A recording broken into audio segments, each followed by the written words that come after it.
2026 Women's Africa Cup of Nations. Their hopes of securing an automatic qualification for the 2027 Women's World Cup was dashed after they were beaten by Mali in a narrow 2-1 defeat. Now, Ghana took the early advantage by a first goal and a late second half strike from Malawi was enough for the East African side to progress to the next stage. Now, here is head coach of the Black Queens, Viktor Gyökeres, reacting to that particular defeat.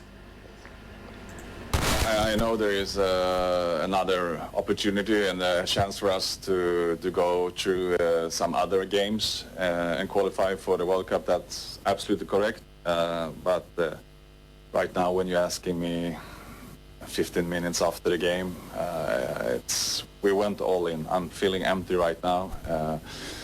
Of course, we need to sleep and build up again in one way or another, but right now is just a bad feeling.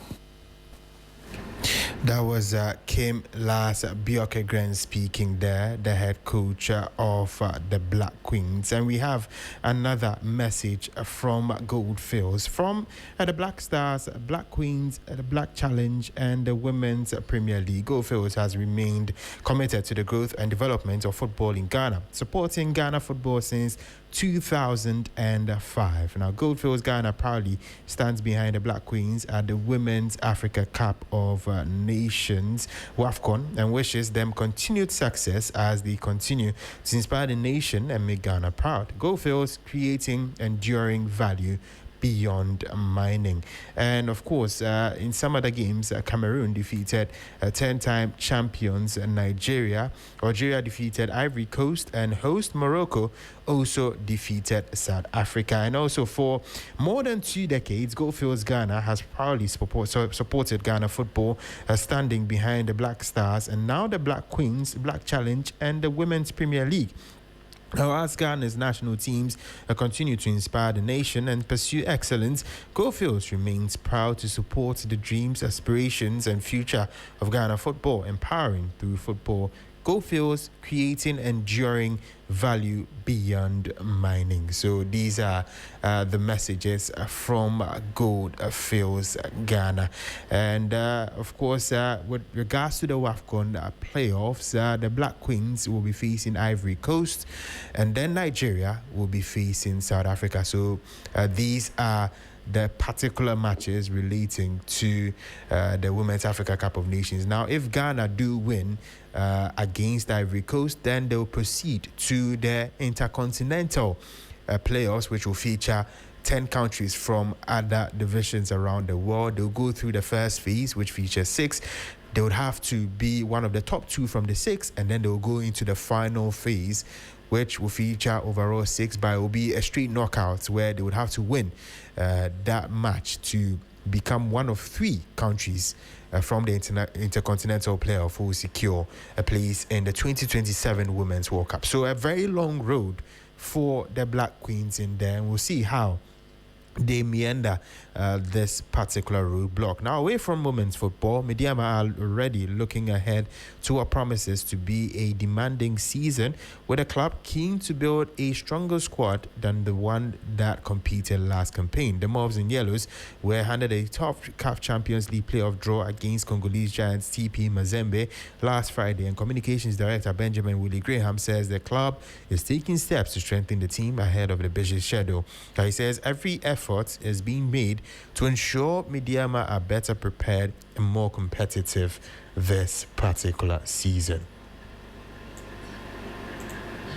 I think it's been wonderful. The players are really fine-tuned their energies with the coaches, led by Brian Tanko and Coach Amanko and the rest of the team.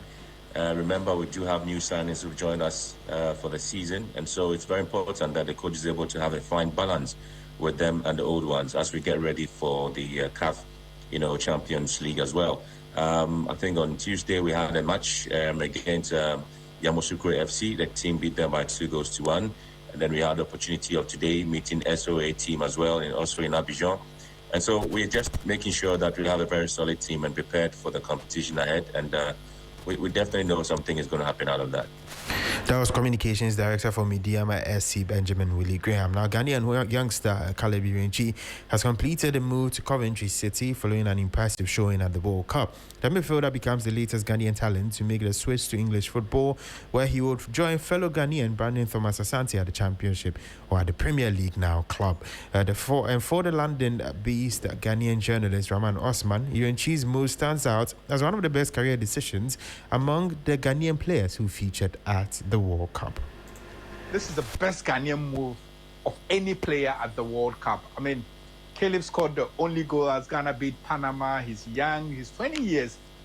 And for me, this move strikes a very vital balance of ambition and opportunity. I know other players have gone to other leagues, Germany. In fact, some have even made a move to the Premier League. But this is the best move for a number of reasons. One of them being that now it gives Caleb the opportunity to play.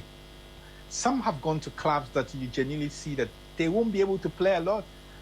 Coventry will give him an opportunity to play. It's in the Premier League. However, they are not like a top 6 side or even a mid-table side. Coventry are finally back to the Premier League, and they would love to have a young player who can play multiple positions.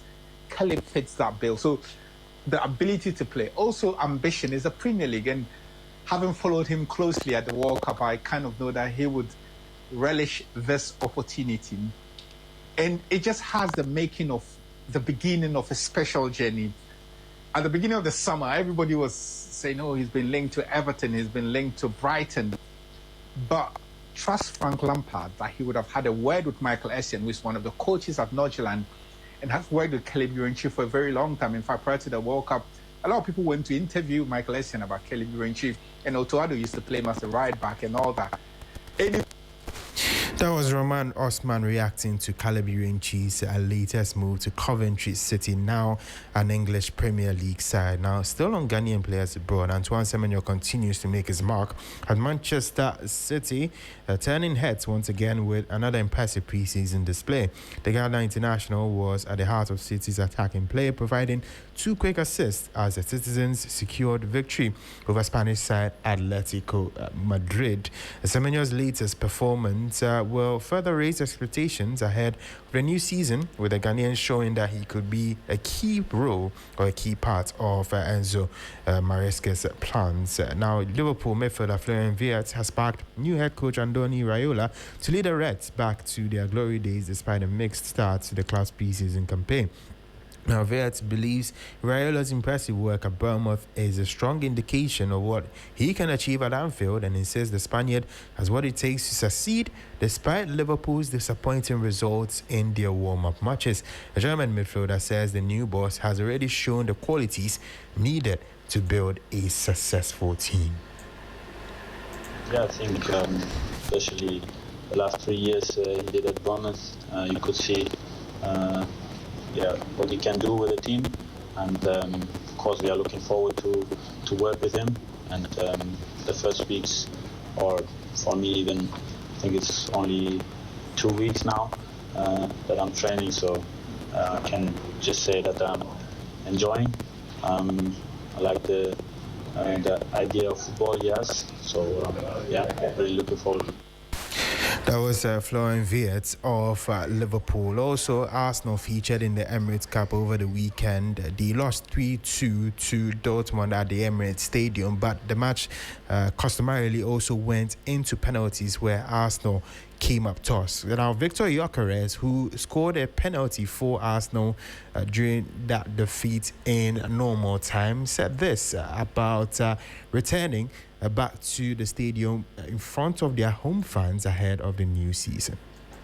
I don't know what other people think, but of course we want to win that game for sure. There's no question about that. Yeah, of course, when you win titles, you get confidence, you get a boost with everything that comes with it. So yeah, it's only positive things with that. So yeah, you just have to make sure you're on top of that and ready for the new season. Indeed, ready for the new season. That was Viktor Gyökeres, striker for Arsenal, who scored the most goals for the Gunners in the previous season as they went on to win the 2025-26 Premier League trophy, the first trophy that Arsenal had won a first Premier League trophy that they had won since the 2003-2004 season. So a very significant achievement for them. And they have added to their ranks Brazilian midfielder Bruno Guimarães, who has joined in from Newcastle, adding a further boost to their midfield ranks ahead of the new campaign. Now, Bruno Guimarães had joined Newcastle from Lyon and had become one of the key players in the Premier League, and has joined now Arsenal as they look to challenge and defend their Premier League title in the new season. So these are the moves that Arsenal are making. Of course, they are looking to add more players to their ranks ahead of the new campaign. And a reminder that the Black Queens, unfortunately, did not make the semi-finals of the Women's Africa Cup of Nations. However, they do have a long road if they still want to make the Women's World Cup in 2027, which would include their game against Ivory Coast scheduled for the 13th of August. That is Thursday. If they win that, they would enter the intercontinental playoffs, which feature 10 teams, including 2 African teams, and they would hope to go through the first phase and the second phase to qualify for the Women's World Cup. But that's all the time that we have for you here on Sports on Sunrise on 3FM 92.7. My name is Bill Ishen. I will see you at the same time tomorrow with more updates from the world of sports. Until then, have a great morning.